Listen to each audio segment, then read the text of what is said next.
YouTube ప్రేక్షకులకు నా యొక్క నమస్కారాలు. ఈరోజు నేను మీకు మరుగుమందులో అతి ముఖ్యమైన చెట్టుని మీకు పరిచయం చేయబోతున్నాను. అసలు ఈ మరుగుమందు ఎందుకు వాడవలసి వస్తుందంటే, భార్యాభర్తల సమస్యలతో బాధపడుతున్న వారికి, ప్రేమికుల సమస్యలతో బాధపడుతున్న వారికి, అదేవిధంగా అత్తాకోడల సమస్యలతో బాధపడుతున్న వారికి ఇగో ఈ చెట్టు పేరు అత్తిపత్తి చెట్టు అని అంటారు.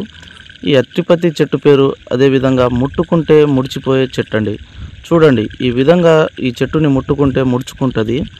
ఈ చెట్టుతో తయారు చేసే మరుగుమందు తినే దాంట్లో కానీ, లేకపోతే వాళ్ళు వేసుకునే బట్టలకు కానీ, చెప్పులకు కానీ, శరీర భాగాన ఎక్కడైనా పూస్తే చాలండి.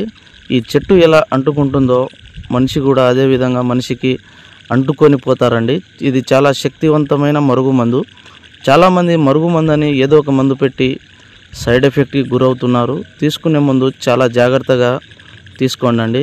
ఈ కాలంలో మరుగుమందు కేవలం మంచికే వాడాలి, చెడుకు మాత్రం ఉపయోగించకూడదు. కేవలం మంచికే వాడాలండి. ఈ మరుగుమందు పెట్టడానికి అవకాశం లేని ఎడల దూరం ఉన్న వ్యక్తిని కేవలం 7 రోజుల్లో ఫోటో వశీకరణం చేసి, అఘోర వశీకరణం ద్వారా వాళ్ళు ఎంతటి మొండి వారినైనా మన వైపు వశపరుచుకోవచ్చు.